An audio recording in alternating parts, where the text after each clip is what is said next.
Again, the complexity is what? The size of the problem, right? The size of the problem being solved gets larger. So the complexity is directly proportional to the size of the problem. If the size of the problem increases, the complexity increases. The size of the problem decreases, the complexity decreases. But here we we will tackle that if even the size of the problem is increasing, we will write such programs that they will perform good, they will perform as per the requirements. This is what we need to achieve, and this is what time complexity tells us, that is the program 1 is effective, or the program 2 is efficient. Is the program 1 is efficient, or the program 2? We measure this using the time complexity, and how, we will see that later in in the next slides. So complexity affects performance, but not the other way around. Okay. Okay. Now the big O story. So what the big O story is? Big O is a notation which tells us about the program's complexity, or you can say the time complexity. We need some units in order to measure something. Like if we are buying anything, suppose if you are buying uh, a packet of milk, so here on that packet is written that this packet is of x gram, or this pack is of x gram. So the gram is a unit by which we know that, okay, how much milk this packet is containing. So we need a notation, a symbol to represent the weight of the packet. In the same way, to represent the complexity of a program, we need a notation, and we take help from the notation which we call big O notation. Now, what is a big O notation? Let's read these 2 points. In computer science, big O notation is used to classify algorithms by how they respond to change in the input size. Again, as you see, change in the input size. I'm again and again trying to emphasize on the input size, so that you could understand how much important the input size is, and how it can affect the program's complexity. So we focus on the input size in order to measure the time complexity. Again, let me read it again. In computer science, big O notation is used to classify algorithms by how they respond like in their processing time or working space requirement to changes in the input size. Okay, so the purpose is simple: to compare algorithms from theoretical point of view without the need to execute the code. The lesser the number of steps, the faster the program. Right. Okay. Now try to understand this. The purpose of the program is simple. Okay, we know this, and the purpose is to compare the algorithms from theoretical point of view without need to execute the program. So the purpose is, we have a program, and by looking at that code, we will examine, or we will measure, okay, the complexity of this specific piece of code is this x y z whatever, that we will show in using some symbols that is of big O. Okay, so the big O will show the complexity of this program is this one. The lesser the number of steps, the faster the program. Okay, now let's let's try to understand what the big O actually is. The best example, I'll try to focus. I'll try to represent this in a very simple manner, so that you could understand the big O notation. You could understand how the big O works.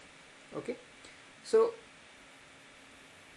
the best example of big O I think of is doing arithmetic, right? So I am taking help from some arithmetic operations that we learned in the school, and that were addition, subtraction, multiplication, and division. With the help of these four simple operations, I'll try to convey the understanding of the big O. And I hope you will understand this. Please be with me, and hopefully things will be clear. Okay, each of these is an operation or a problem. Let's suppose each of these operations is a problem, and we are going to solve a problem. Okay, right? This method of solving these is called an algorithm. The method of solving these operations or these problems, we call it algorithm, right? Okay. Now let's first talk about addition. We have two numbers, 10 and 12. When we will add these two numbers, what will happen? When we add these two numbers, we will have a third number, right? And that third number will be the addition of these two operations. So now let's add these two numbers. So if we will add these two numbers, we will have 2 and 2, 22, right? So the total numbers were 2, and total additions were, the total addition is 1, right? Okay, now I want to add these three numbers, 10, 12 and 22. Now what will be the result? Sorry, what oops sorry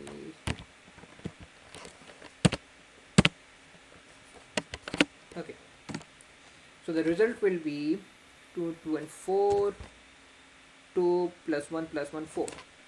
It's 44. Sorry, 44. So now the numbers we added were 3, okay, and total additions were 2, right? That's good. Now I have few more numbers, and let's add them also. Okay, I want to add 10, I want to add 15, and I want to add 25 also.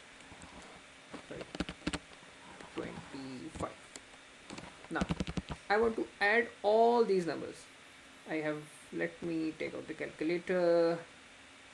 Okay, I have 10 plus 12 plus 44 plus 10 plus 15 plus 25. So the result is 116. Okay, so the result is 116. So how many additions we did? We did one. Adding two numbers is one addition, right? So one addition, then 2, 3, 4, 5, 6. We did 6 additions. And how many numbers are these? 1, 2, 3, 4, 5, 6, 7. There are 7 numbers.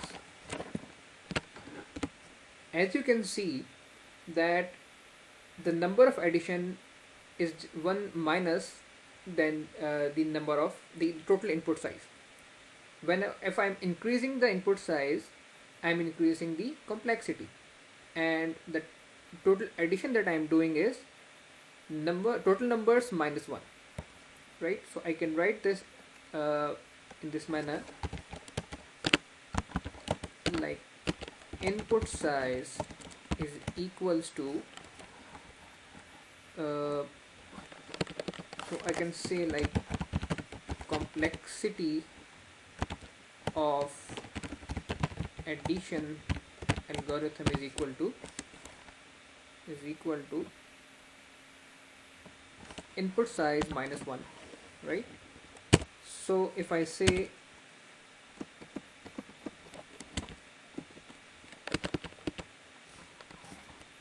I say input size is 7 minus 1, so the complexity is 6, right? The complexity is 6. So now if I represent input size with a variable which we normally use in computer science is n. Input size is n, and we will, when we will subtract 1, we will get what? We will get the complexity. So here 7 minus 1 is 6. So the total complexity of this program is 6 in terms of numbers. And in terms of sample, we will say that complexity is equals to big O of n. Why n? Because we do not consider these constants in order to taking the complexity out. So the one isn't just constant. If the input size is 100 minus 1 is 99. So the one is not a big problem if we have very large input size, like if we have 10,000 numbers. So 10,000 minus 1 doesn't make any difference, right? Because the input size is very large. So the complexity is based on input size. So in this case, the complexity is n. Whatever the input size will be, the complexity will be directly proportional to the input size, right? So did you notice the pattern? The pattern is if we are increasing the input size, we will complexity is increasing. The complexity being the number of operations, right? The number of operations we did, the additions we did, is the complexity is directly proportional to the number of digits, which is n, right? So these numbers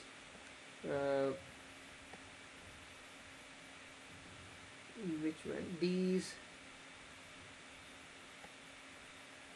Okay, so these numbers 10, 12, 22, 44, these are all are digits. You can see these are numbers.